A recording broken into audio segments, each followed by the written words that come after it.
Brooklyn Park police are investigating a Halloween evening shooting that left one teen dead, another critically injured. Kevin Miller has the latest on the investigation.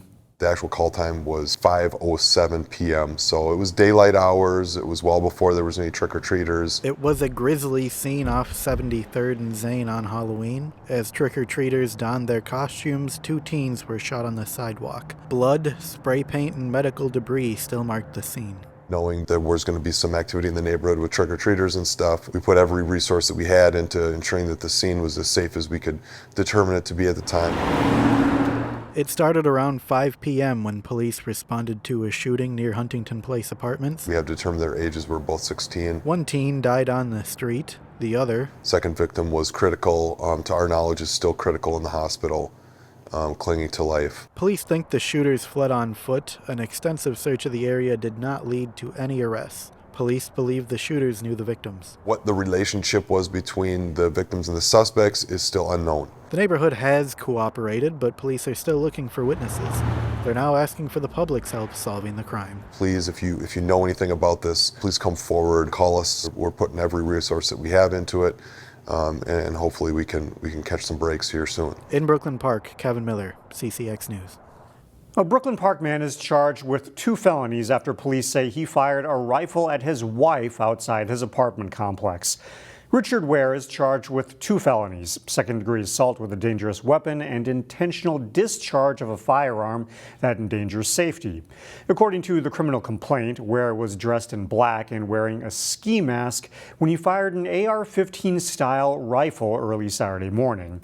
The shooting happened in the parking lot of the Kensington Place Apartments, where police found 10 spent cartridges. Fortunately, no one was injured. According to the complaint, Ware was arrested 2 days after the incident in his vehicle, wearing the same ski mask. Police also recovered numerous loaded firearms from Ware's apartment that were in reach of his children. It's been more than a year since a devastating fire started by 3 juveniles destroyed much of Lin Greenhouse and Nursery in Maple Grove. But the rebuilding process is well underway. This week, we got a closer look at the progress. It's been a journey, to say the least. With Halloween in the rearview mirror, Christmas decorations are filling the retail floor at Lin Greenhouse and Nursery. Definitely a transition period. It's getting cold. Winter's on the way.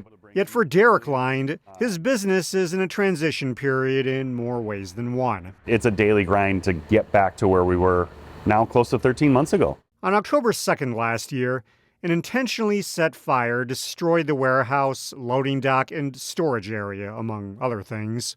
Lynde didn't mince words when asked to describe the experience. A nightmare, to be perfectly honest. I still walk through the new building and think that it's not real.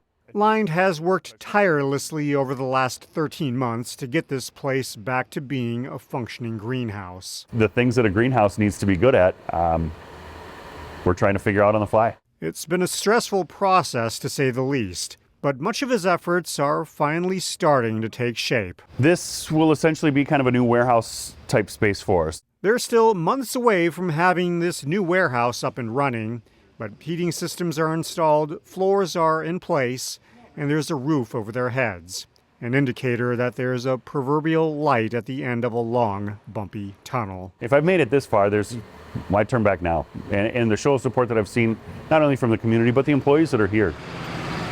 Nobody got frustrated and decided to leave because it was too hard, so I've got to do it for them.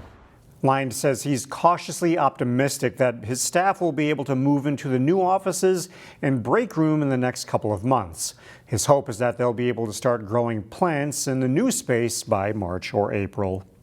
Tentative deals have now been reached with all big 3 automakers, including Stellantis, the parent company of Ram, Jeep, and Chrysler.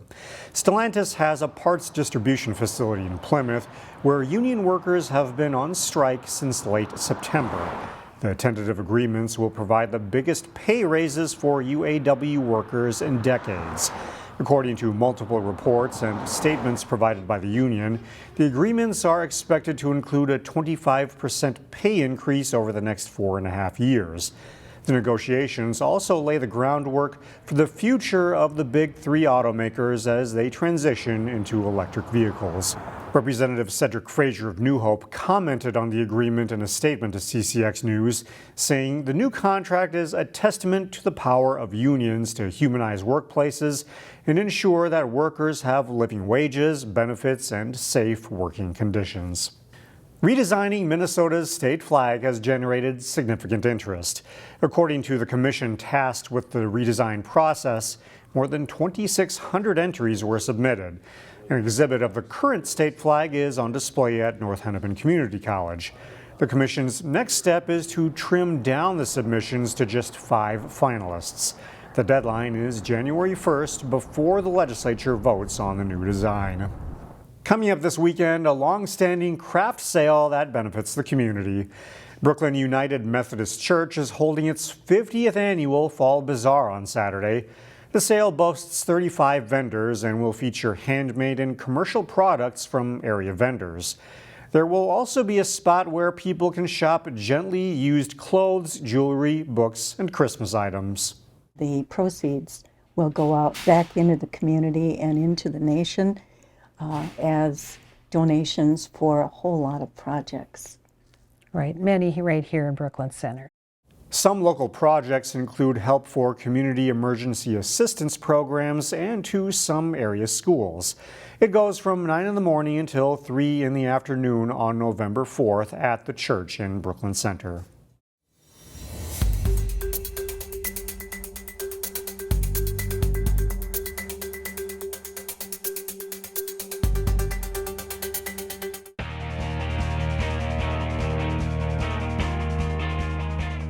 Wayzata and Maple Grove have been two of the best boys soccer teams in the state all season. The Trojans and Crimson played in the 2 Class 3A semifinals Wednesday morning in Minneapolis. Ches Moots was there for both matches. Wayzata boys soccer back at U.S. Bank Stadium. The Trojans facing Woodbury, who they beat last year in the Class 3A state championship. The score was tied at 1 at the half. Just 3 minutes into the second half, Royals with a penalty kick. Olin Francois keeps it low to the right and in the net. Woodbury takes a 2-1 lead. Trojans looking to answer back. Charlie Pillar had a goal in the first half, chips it up to Gunnar Hendrickson. He splits 2 defenders and scores. Big-time equalizer from the senior. It looked like we were going to head to double OT, but with 1 second left on the clock, Woodbury is called for a penalty in the box. The Trojans are awarded a PK, and they turn to senior Tyler Baker. Baker hasn't scored all year. Not a bad time for your first goal this season. Wayzata wins a thriller and advances back to the Class 3A state championship. That'll be in my memories forever. I'll never forget that moment, especially going to the state final now too. It's a once in a lifetime opportunity. For a month, maybe a month and a half, we've been practicing PKs during practice. So I'm just trying to imagine the practice environment, just trying to just take deep breaths and everything, like trying to not imagine all the Woodbury fans screaming and everything. I just try to lock myself in, take a deep breath, knew my team was behind me the whole time. So no matter what happened, I know they had my back.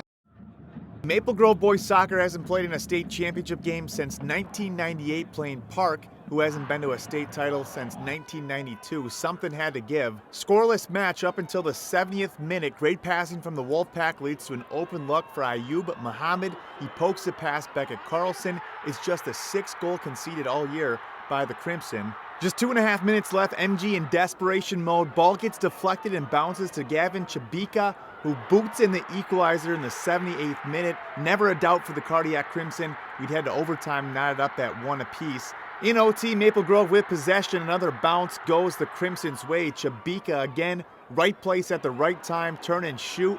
Game winner. Maple Grove survives in overtime to advance to their first state championship in 25 years. I think Beckett hit it up, and anytime Beckett hits it up, we're going to get some kind of scoring chance usually. And then Caleb just flicked it on, and then it was there. Right now, it doesn't really feel real, to be honest. Like, this is my, I think, 3rd time scoring a game winner, but still, every time does not feel real at all. In Minneapolis, Chas Moots, CCX Sports. While Maple Grove and Wayzata will face off Friday morning in the state boys soccer final, those two schools met up in the semifinals in the 3A girls soccer tournament. State Class 3A girls soccer semifinals Tuesday morning. Unseeded Maple Grove taking on the number 2 seed Wayzata. Early in the match, the Trojans' Davy Mokelke crosses the ball. It goes off the hands of Crimson keeper Diana Park and right to Tenley Sendon, who scores. And Wayzata leads 1-0, 5:09 into the match. Just over a minute later, Avery Olmsted drives a shot that's headed into the net by teammate Grace Estby for a goal. Wayzata is up 2-0. And the Trojans continue to control play. Sendin takes the pass, turns, then lofts a shot just under the crossbar and in for a goal. The second of the match for the junior, and it's 3-0, 14 minutes in. But Maple Grove gets on the board late in the half. The corner kick from Caitlin Clough. It caroms off a couple of players before Anya Gerlach heads it into the net for a goal. Crimson within 2. It's 3-1 at halftime. Wayzata regains its momentum early in the second half. Great play here by Sendon, and she sets up Sarah Hyde, who puts it away for the Trojans' 4th goal. They'd add one more to win it 5-1. Wayzata plays top-seeded Edina for the 3A state title Friday at US Bank Stadium. The Hornets are the only team to beat the Trojans this season. In Class 2A girls soccer, Benilde St. Margaret's beat Winona in their semifinal match. The Red Knights play top seed Holy Angels for the state title Friday afternoon at 2:45.